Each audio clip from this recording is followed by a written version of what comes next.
Oke, jadi welcome back to Silent Trader Academy Channel. Ya, masih berjumpa kembali dengan saya, Om Silent, di kesempatan Morning Briefing hari ini. Spesial tanggal 29 Juli 2021 di hari Kamis. Nah, teman-teman, seperti biasa, saya akan share kita punya thread dan di VVIP. Sebelum mungkin kita akan bahas lebih jauh terkait market, requestan, dan juga sesuai judul, mungkin kita akan coba bahas spesifik terkait emiten healthcare yang per tanggal 28 ini mulai ada sedikit pergerakan. Ya, kebetulan salah satu BMHS kita udah bahas kemarin. Langsung jalan. Ya, mungkin kita harus banyak bahas biar bandara akan nge-trigger naik juga kali ya. Oke. Nah, untuk trade dan kita, kebetulan hari ini kita tradeless, teman-teman. Artinya tidak ada yang cut loss, tidak ada yang TP juga. Jadi emitennya masih stagnan. Gitu. Sebenarnya ada satu rekom kita, cuman karena abis rekom langsung jalan, itu kita ketinggalan. Itu AMRT. Jadi AMRT itu tadi kita sempat masuk rekom, luar biasa juga naiknya nih. Tapi cepet banget. Artinya member kebetulan lagi pada nafsu kali ya, banyak HK, jadi saya pun nggak dapat. Ya, tapi kalau dapat padahal kita cuan lumayan. Lalu sisanya paling ya copet-copetan aja sih dari watchlist. Ya, cuman rekom resminya kita no cut loss dan no TP. Oke, nah buat teman-teman yang memang tertarik untuk join VVIP, ya kebetulan kita punya launching apps akan soon di Agustus nanti. Yang mau join silakan gitu ya, trading bersama kami sama-sama. Ya, kita juga ada PTS Project Tech Stock yang sudah banyak menghasilkan gitu ya, emiten-emiten teknologi yang naik luar biasa sekali. Anda mau coba silakan, coba dulu aja 1 minggu atau 1 bulan. Kalau tidak cocok nggak usah perpanjang, nggak ada masalah. Oke. Nah, kalau sudah, kita langsung aja bahas market deh. Karena kebetulan kita nggak ada trade dan yang resmi juga. Market sesuai predik merah ya, tapi ada hal positif nih. Ya, ada hal positif di mana saya lihat dia tidak buat low baru. Gitu. Jadi salah satu hal yang harus kita syukuri, dia nggak buat low baru. Memang sesuai predik, kalau Anda selalu maintain kita punya morning briefing gitu ya. Saya udah bilang bahwa hari Rabu ini memang potensi keseret. Nah, biasanya Kamis itu ada technical rebound. Karena udah 4 hari juga nih, market kita itu bergerak di zona yang cukup merah. Ya, padahal kalau kita lihat data harian COVID ini udah makin membaik. Meskipun ya yang patut kita, patut kita sesali, yang patut disayangkan itu tingkat kematiannya juga cukup tinggi. Bahkan mencetak rekor baru ya, kalau nggak salah kemarin itu 2000-an. Gitu. Jadi memang cukup menyedihkan gitu ya, cukup pahit juga bacanya. Saya angka tingkat kematian cukup tinggi, tapi di satu sisi kita juga harus tetap stay positif teman-teman, biar imun kita kuat. Data-data terkait tingkat yang sembuh dan kasus barunya juga mulai terkendali gitu. Nah, ini harapannya pelonggaran-pelonggaran yang mulai dibuka di PPKM yang sampai 2 Agustus ini semoga tidak membuat klaster baru atau membuat penyebarannya makin banyak lagi. Karena ini menurut saya sudah mulai cukup oke nih. Trennya sudah mulai cukup membaik. Ya. Nah, kalau seperti itu sentimen dari luar juga teman-teman bisa mempengaruhi. Karena kemarin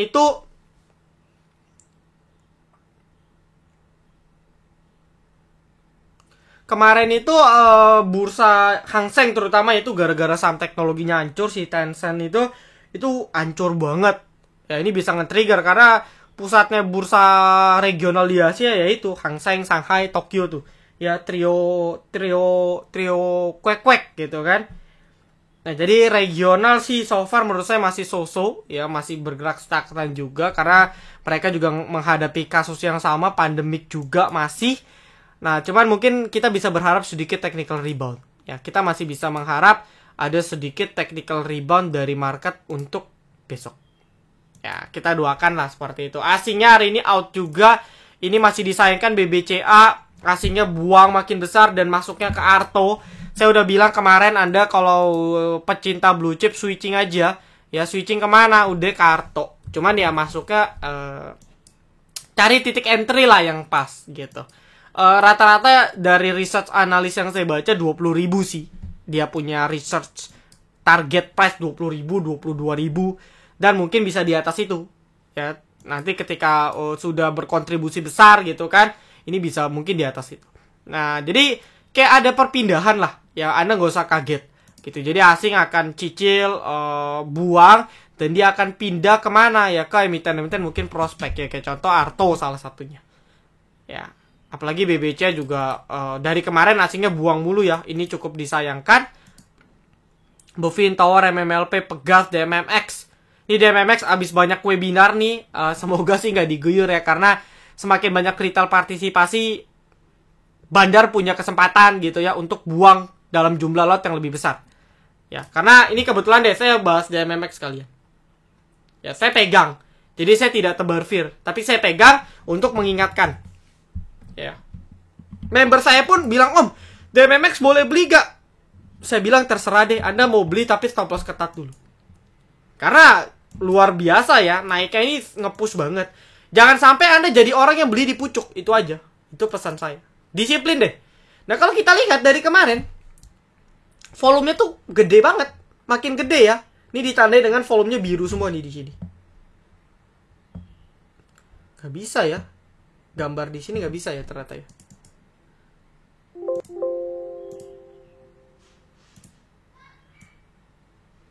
Ya, nah, volumenya ini biru-biru nih. 4 volume ini biru-biru. Jadi, volumenya makin besar. Ya, volumenya makin besar. Tapi di sini pun juga terjadi pergejolakan. Banyak dibanting dan sebagainya. Kalau dulu ini smooth banget, enak. Bantingannya pun ya paling kecil-kecil ya, teman-teman. Jadi kayak misalnya 2%, 2%. Tapi ini bantingannya bisa dari 5% ke BEP. Jadi ini udah mulai ini nih. Apalagi banyak banget webinar gitu. Wah, webinar ini bahas. Memang sih prospeknya menjanjikan banget. Saya setuju. Perusahaan ini akan sangat bagus. Tapi masalah titik entry itu penting banget untuk DMMX. Ya. Nah, kalau kita lihat seminggu ini aja sampai hari Rabu itu YP, CC, PD, XC. Kita tahu XC ajaib, PD IPOT, Indo Premier, CC Mandiri. YP tidak lain tidak bukan Mirai Asset. Ya. Ini retail gitu. Ya, ini broker retail.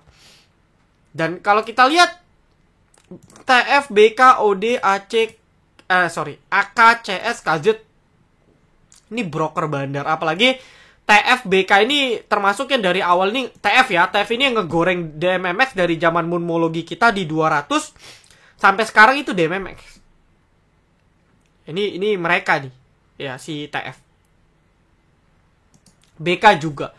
Jadi entah kenapa yang saya perhatikan, wah ini agak worry ya. Semoga sih nggak dibanting after webinar. Biasanya tujuan webinar apa sih sebenarnya? Ya oke lah untuk knowledge. Bagus itu. Karena kadang kita tuh kalau main investor kita kurang tahu nih perusahaan ini progresnya gimana. Nah, maka dengan kecanggihan teknologi dibuatlah webinar gitu kan. Oh, ternyata DMMX prospeknya begini, kerjasama sama Digirans punya Raffi Ahmad dan sebagainya. Oh, bagus. Tapi di satu sisi ini akan mengenalkan kepada retail beli. Dan kalau sudut pandang bandarmologi ini kesempatan. Gitu. Saya kalau jadi bandar, mungkin aja kesempatan saya buat buang. Yang tadinya saya susah buang banyak di retail, saya susah nih buang banyak 500.000 lot dalam 1 minggu. Tapi karena sudah banyak retail yang tahu dan mau beli, yang berani HK di atas, saya lebih enak buang. Iya dok. Nah jadi hati-hati aja. Ya, hati-hati aja gitu. Prospek masih bagus kok, nggak salah. Teknikal lah, dia mau banting ke 2000 pun masih uptrend. Cuman pesan saya jangan sampai Anda jadi yang dipucuk. Gitu, ya. Oke, itu untuk market sih kurang lebih. Kebetulan saya tadi ada kepikiran DMMX, banyak yang nanya juga. Ya, jangan sampai kayak MLPL nih. Tadi ada yang request ya. Om, MLPL mau sampai kapan ARB? Ya jangan sampai kayak gini. Jangan sampai Anda jadi beli yang dipucuk. Udah itu aja. Anda beli 800 aja. Keep sampai sekarang Anda sudah lose your money itu sekitar 30% ke atas. Ya, udah lose your money 300% ke atas. 30% ke atas. Jadi jangan sampai Anda jadi pucukers. Ya, jangan sampai. Nah, lalu MLPL mau sampai kapan? Ya, kalau MLPL coba saya tarik, kurang lebih ya. Ya di sini. Nextnya nih 540-an udah nggak kuat juga. Jebol kemana sini? 450 nih. Ya, atau kalau pakai weekly lebih enak sih. Ya, tadi saya pakai weekly lebih enak. Ngejelasinnya lebih gampang.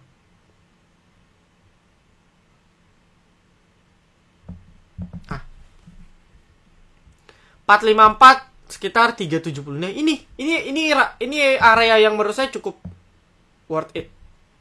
Atau 500 ke bawah itu udah psikologis ya, karena kalau udah turun 500 ke bawah kan fraksinya udah berubah.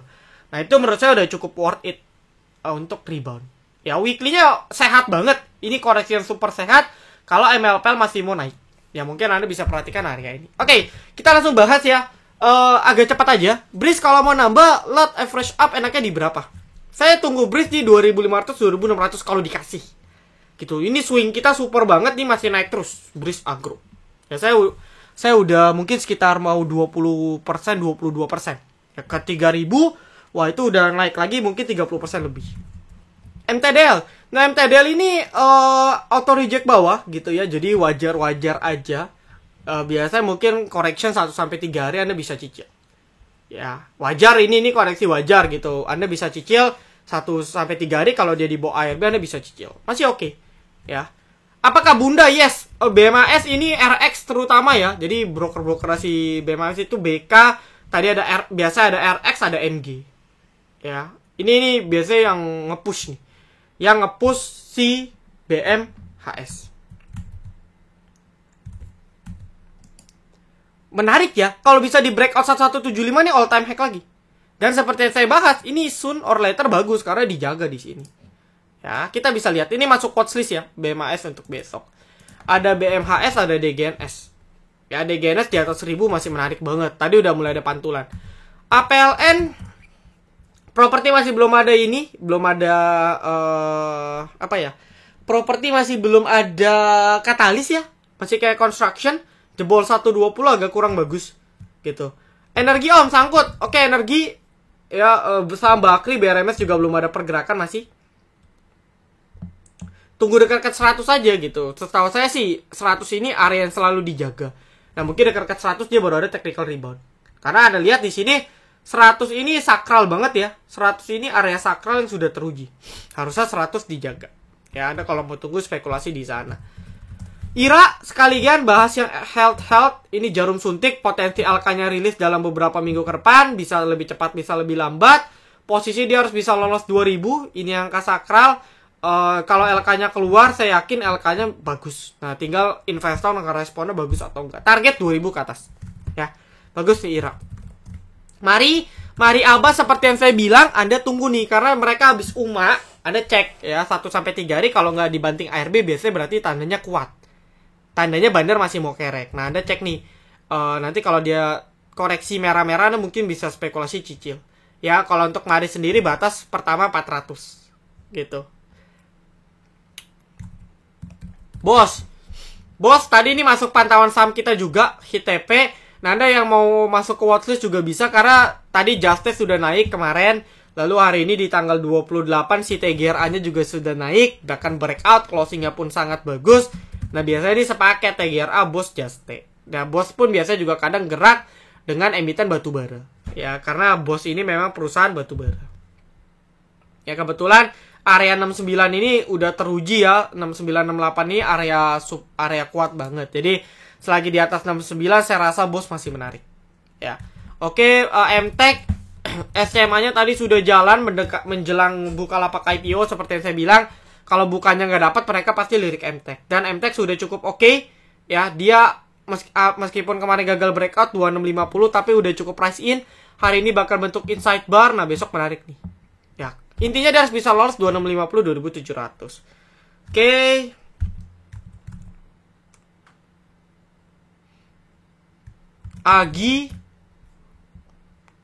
Agi juga masih menarik. Ini salah satu perusahaan yang sangat paling diuntungkan. Ya, ini perusahaan penyelamat Indonesia juga dari pandemik. Target dia harus breakout. Jadi kalau saya lihat ya, Agi ya, soon or later dia harusnya bisa breakout all time high-nya di 2000-an.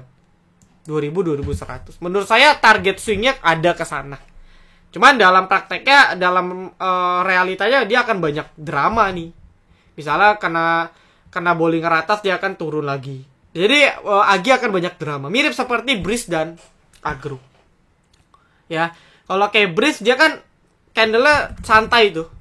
Ya, merah-merah naik, merah-merah naik. Tapi ke atas, ya. Chartnya ke atas gitu. Sama kayak Agi. Agi ini naik turun tapi targetnya ke atas. Nah, cuma di sini kita lihat bahwa krusialnya di 1700 masih. Minimal dia memang harus bisa lolos di sekitar 1700. Ya, 1700, 1730. Nah, sekarang karena support baru udah dibuat, resisten baru, maka 1790. Itu target ke 2000 untuk swing. Ya, menurut saya masih kecapai sih. Gitu. Oish. Ya, jadi menurut saya masih tercapai. Oke, mari tadi sudah BBHI. BBHI ini kalau nggak salah udah dibahas ya kemarin ya. Masih oke, dia masih sideways gitu ya. Anda mau cicil beli silakan. Batas santai di 2500. Ya, TP bisa di 2900 sampai 3000. Temas juga udah sering dibahas. Ini sektor yang sering banget digoreng. Batas 300, di atas 300 oke. Ya, ini udah dibahas kayaknya kemarin. Ya kan? Behit. Nah, ini juga emiten yang lagi ngegoreng ya. Ini akan mulai digoreng dengan berita like issue di harga 173, 170, saya lupa detailnya. Apakah mungkin akan ke sana, Om? Bisa aja. Karena bandar MNC itu gila. Dia bisa membuat sesuatu yang nggak mungkin jadi mungkin. Ya, bandar MNC itu powerful banget. Mereka bisa kontrol dia punya stok dengan luar biasa. Dan kita retail biasanya diobok-obok. Ya, biasanya kita retail itu diobok-obok. Nah, kalau saya lihat chartnya BABP, maka mirip-mirip. Ya, BABP perlahan mulai rounding, di sini sudah mulai stabil dia breakout. Sama nih, Behit juga sama, cuman bedanya si Behit dia belum breakout banget. Ya, jadi masih banyak masih banyak guyuran lah, karena mungkin banyak yang nyangkut, mereka exit. Nah, tapi apakah bisa lolos? Bisa minimal ke 100? Itu harus diuji coba. Kalau dia nggak bisa lolos minimal ke 100, itu masih berat menurut saya.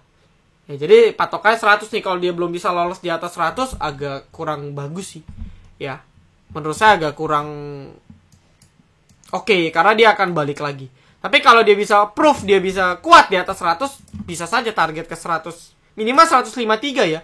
Dia harus break lagi nih. Break all time high. Sementara di 153. Ya, cek aja besok. Atau dalam beberapa waktu ke depan bisa lolos gak di atas 100 atau enggak.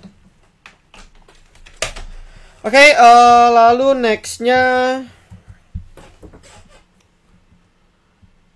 MLPL udah, BBHI udah, NICL. NICL kan sudah saya bilang jangan nekat. Ya, NICL sudah saya bilang jangan nekat gitu. Anda masih nekat, saya juga bingung. Nah, saya nyangkut gimana? NICL itu sebentar. Dia punya maturity date setahu saya masih lama ya. Jadi ini cara gampang. Ya, ini cara gampang. Nah, kalau Anda nyemplung atau nyangkut di waran, Anda bisa tunggu sampai tahun depan. Sampai tunggu musim warannya tiba, ya. Biasanya digoreng. Nanti Anda cicil aja di bawah 10. Tapi ya harus skip sampai tahun depan. Nah, untuk kasus NICL itu maturity date-nya sampai 2023. Masih lama. Jadi Anda bisa tunggu sampai 2 tahun. Nah, Anda siap gak? Gitu. Kalau nggak siap agak susah karena ini tunggu NICL benar-benar bisa rebound tinggi baru bisa naik. Tapi masalah NICL juga belum ada tanda-tanda. Itu dah seperti yang saya ceritain. Kemarin itu NICL broker-broker, nah SH, IN, PS ini repo ini. Ya, ini repo ini. Jadi hati-hati kalau repo itu. Takutnya bablas ke bawah. Ya, jadi hati-hati. Ya, kalau mau cut loss ya sekarang dulu cut loss, nanti tunggu di bawah 10 baru entry. GJTL swing sampai akhir tahun gimana? Boleh, tapi kalau mau tepat tunggu atau keep sampai pandemik ini kelar. Karena sektor otomotif akan benar-benar bullish, akan benar-benar recovery after pandemik ini benar-benar kelar. Sebelum pandemik ini belum benar teratasi, minimal 90%, maka otomotif masih akan susah menurut saya. Meskipun GJTL, like Arto itu kan lebih kepada spare part ya. Dimana spare part ini sebenarnya terus jalan. Mau pandemik pun orang tetap servis motor, orang tetap ganti ban, orang tetap ini dan sebagainya. Beda dengan produsennya kayak ASI, distributornya kayak IMAS, itu kan kontributnya di penjualan mobil. Tapi kalau spare part ya, di bidang spare partnya, otomotif spare partnya itu biasanya sebenarnya masih nggak masalah gitu. Tapi kalau mau keep sampai after pandemic ini selesai. PNBA juga masih oke, target masih breakout di 1660, Behit sudah, film. Nah, film ini mulai menarik ya.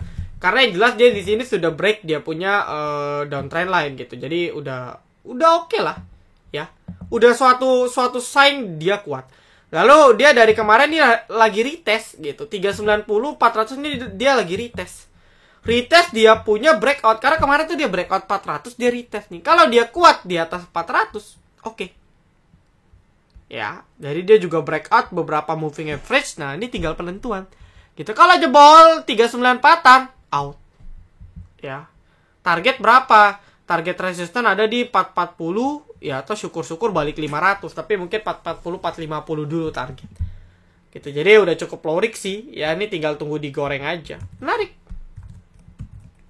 BABP koreksi sehat. Ya, saya udah bilang kalau mau entry ya tunggu area-area sehat lah. Area sehatnya di berapa? Mungkin pertama bisa di sini.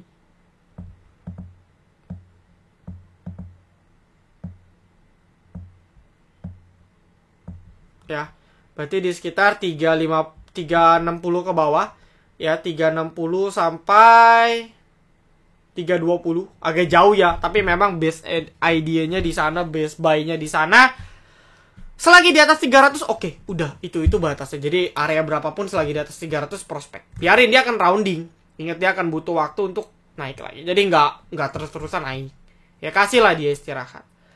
Oke, BABP udah. Banyak yang masih underprice, Om. Oh, bank yang masih underprice. Bank apa dulu? Kalau digital jujur saya bukan basically bukan yang suka research bank, karena itu perlu pengalaman, perlu apa ya, karena sektor bank sendiri tuh ada metrik khusus gitu. Jujur kalau bilang bank saya kurang expertise di bidang itu, jadi saya nggak bisa jawab yang mana yang underprice ya.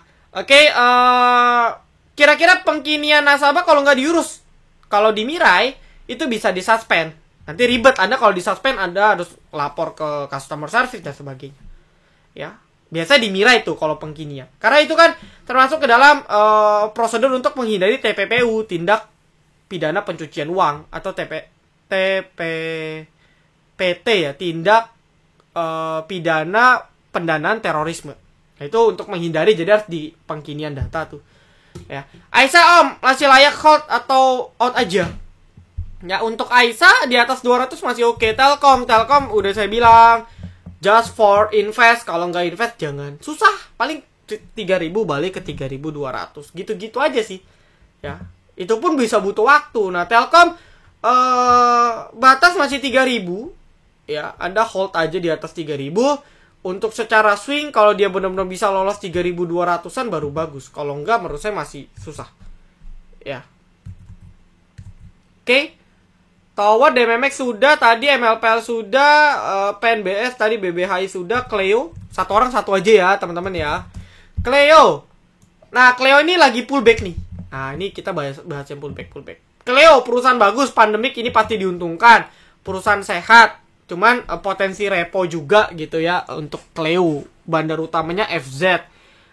Teknikalnya di atas 470 masih oke. Karena kalau balik lagi 470 ke bawah, dia akan jebol, akan breakdown, dia punya EMA 200 lagi, dia akan breakdown, dia punya resisten yang sudah ditembus, kurang bagus.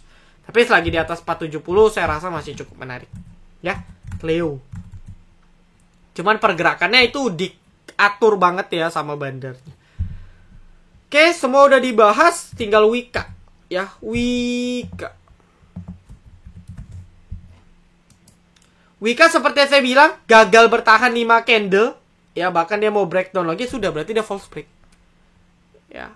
Cuman biasanya memang construction itu menjelang akhir tahun naik. Nah, cuman kan ini masih lama nih. Ya seperti yang saya bilang di awal.